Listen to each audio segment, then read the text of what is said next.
Hi students, today we are going to learn solve by Cramer's rule. இப்போ ஒரு மூணு equation கொடுத்திருந்தா அதை எப்படி Cramer's rule யூஸ் பண்ணி சால்வ் பண்ண போறோம் அப்படினு பார்க்க போறோம்.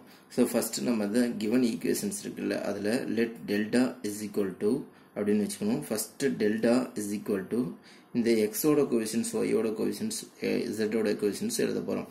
First x ஓட first காலம் வந்து x ஓட கோஎஃபிஷியன்ட்ஸ். So first காலம் x ஓட கோஎஃபிஷியன்ட்ஸ். So x ஓட கோஎஃபிஷியன்ட்ஸ் வந்து என்னது 2 அடுத்து இங்க x ஓட கோஎஃபிஷியன்ட்ஸ் 1 இங்க வந்து x ஓட கோஎஃபிஷியன்ட்ஸ் 1 அடுத்து செகண்ட் காலம் வந்து y ஓட கோஎஃபிஷியன்ட்ஸ் வந்து இங்க 1 இங்க வந்து 1 இங்க வந்து -2 தேர்ட் வந்து z ஓட கோஎஃபிஷியன்ட்ஸ் -1 இங்க வந்து 1 இங்க வந்து என்ன ஆகும்னா -3 வரும். இப்போ இத நம்ம as usual அந்த determinant method யூஸ் பண்ணி இந்த value of the determinant value நம்ம கண்டுபிடிக்க போறோம்.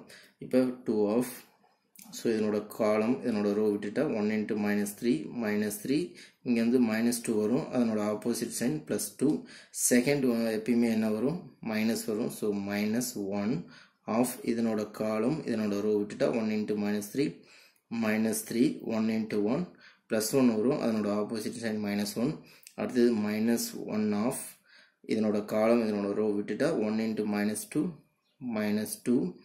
1 into 1 +1 வரும் ஆனா செகண்ட் வந்து sign change பண்ணி நம்ம எழுத போறோம். அடுத்து இங்க 2 of -3 +2 வந்து -1 இங்க -1 of -3 -1 -4 -1 of -2 -1 -3 so 2 into -1 -2 -1 into -4 +4 ஆயிரும் -1 into -3 +3 ஆயிரும். So 4 plus 3 7 minus 2 5 so delta is equal to 5 ன்னு கிடைச்சிருக்கு. இது first value. அடுத்தது delta x. இப்போ delta x கண்டுபிடிக்கணும். இப்போ delta x னா அதே மாதிரி நம்ம 3/3 மேட்ரிக்ஸ் ஃபாலோ பண்ண போறோம். இப்போ 3/3 மேட்ரிக்ஸ் அப்படினா இங்க என்னன்னா இந்த x அப்படினா x ஓட காலமுக்கு பதிலா கான்ஸ்டன்ட். x ஓட காலம் இதுல என்ன இருக்கு x ஓட காலம் 2 1 1 இருக்கா சோ அதுக்கு பதிலா கான்ஸ்டன்ட் என்னது 3 1 4 அப்ப 3 1 4 சப்போஸ் இங்க y இருந்துச்சுனா டெல்டா y ன்னு அடுத்து கண்டுபிடிக்க போறோம். இங்க y இருந்துச்சுனா y க்கு பதிலா கான்ஸ்டன்ட் வேல்யூ வரும். சரி அப்ப ரிமைனிங் 2 காலம்ஸ் என்ன வரும்னா ரிமைனிங் 2 காலம்ஸ் டெல்டா என்ன இருக்கோ அத பார்த்து எழுதிரணும்.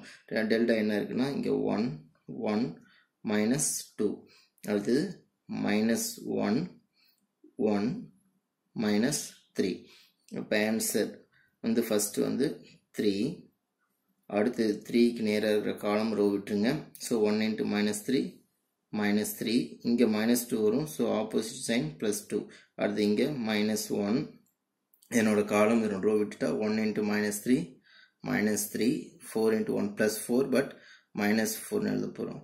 அடுத்து -1 of column and row விட்டா 1 into -2 4 into 1 +4 but -4 எழுதணும்.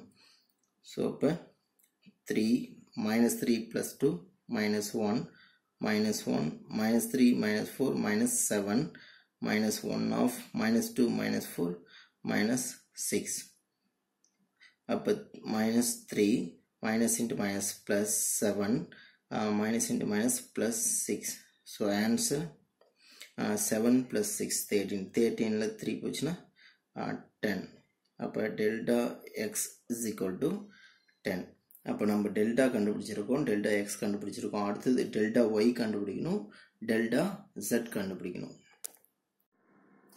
அடுத்து delta y இப்போ delta y கண்டுபிடிக்கும்போது அந்த 3/3 மேட்ரிக்ஸ் இருக்குல்லைங்க அந்த 3/3 ல இப்போ delta y அப்படிங்கிறது செகண்ட் காலம். அப்ப அந்த செகண்ட் காலம்க்கு நம்ம கான்ஸ்டன்ட் வேல்யூ போடணும். அப்ப செகண்ட் காலம்க்கு கான்ஸ்டன்ட் வேல்யூ அப்ப செகண்ட் காலம் என்ன 3 1 4 வரும். இதே delta z னா தேர்ட் காலம்ல கான்ஸ்டன்ட் வேல்யூ. இப்போ அப்ப ஃபர்ஸ்ட் காலம் தேர்ட் காலம் என்ன வரும்னா ஃபர்ஸ்ட் காலம் நம்ம டெல்டாவை பார்த்து எழுதணும். டெல்டாவுல ஃபர்ஸ்ட் காலம் என்ன இருக்கு 2 1 1 இருக்கு. அதே மாதிரி தேர்ட் காலத்துல டெல்டாவோட வேல்யூ பாருங்க -1 1 -3 சோ அப்ப டெல்டா y ங்கிறது என்னன்னா ஃபர்ஸ்ட் ஃபஸ்ட்டும் தேர்டும் டெல்டாவை பார்த்து எழுதிடணும். அந்த செகண்ட் காலம் வந்து அந்த கான்ஸ்டன்ட் வேல்யூ எழுதணும். ஸோ இதை சிம்பிளிஃபை பண்ணால் என்ன வரும்? 2 ஆஃப், இதை சிம்பிளிஃபை பண்ணால் 1 into -3 அடுத்தது -4 அடுத்தது -3 ஆஃப், இதனோட காலம் இதனோட ரோ விட்டுட்டா 1 into -3 -1 அடுத்து -1 ஆஃப், இதனோட காலம் இதனோட ரோ விட்டுட்டா 4 -1. அப்போ 2 of -7 -3 of -4 அடுத்து -1 of 4 -1 3 அடுத்தது 2 into -7 -14 plus 12 -3. So -14 plus 12.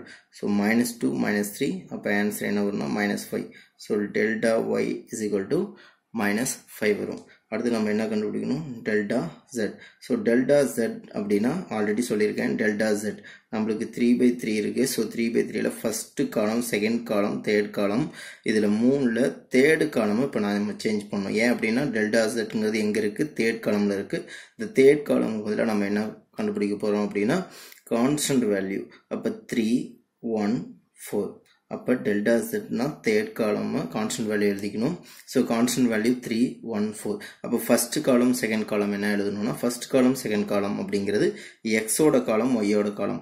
அதை வந்து நம்ம டெல்டா ஆல்ரெடி எழுதியிருப்போம்ல. ஸோ டெல்டாவை பார்த்து தான் எழுதணும். அப்போ டெல்டா என்ன இருக்குது அப்படின்னா ஃபர்ஸ்ட் காலம் 2 1 1, செகண்ட் காலம் என்ன இருக்குது அப்படின்னா 1 1 -2. அப்போ பாருங்க 2 ஆஃப்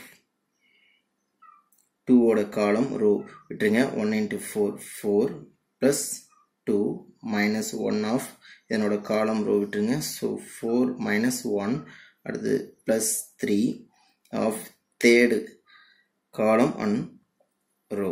அப்போ ரோ விட்டுருங்க என்ன வரும்? 1 into -2 -2 -1. So 2 of 4 plus 2 6 -1 4 -1 3 plus 3 -3. So 2 into 6 12 -3 -9. அப்போ 12 -3 9 9 -9 0. So delta z is equal to 0. இப்போ நம்ம என்னென்ன வேல்யூ கண்டுபிடிச்சிருக்கோம் அப்படின்னா delta x, delta y and delta z கண்டுபிடிச்சிருக்கோம். ஸோ கிராமர்ஸ் ரூல் ஃபார்முலா என்ன அப்படின்னா Cramer's rule formula x is equal to delta x by delta, y is equal to delta y by delta, z is equal to delta z by delta. இப்போ delta எக்ஸோட value, delta ஒய்யோட value, delta ஜெட்டோட value நம்ம apply பண்ண போகிறோம். நம்மளுக்கு delta எக்ஸோட value என்ன வந்திருக்குன்னா டெல்டா எக்ஸோட வேல்யூ நம்மளுக்கு வந்த ஆன்சர் என்ன அப்படின்னா 10. அப்போ 10 by டெல்டாவோட வேல்யூ 5. So 10 by 5 2. அடுத்து டெல்டா ஒய்யோட வேல்யூ -5. ஸோ -5 by டெல்டாவோட value 5. So -5 divided by 5 -1. Delta z ஓட வேல்யூ 0. ஸோ 0 by டெல்டாவோட வேல்யூ 5. So 0 by 5 0. ஸோ நம்மளுக்கு எக்ஸோட வேல்யூ, ஒய்யோட வேல்யூ, ஜெட்டோட வேல்யூ கிடைச்சிருக்கு 2 -1 0. அப்போ சொல்யூஷன் செட் என்ன வரும்? Solution set x y z is equal to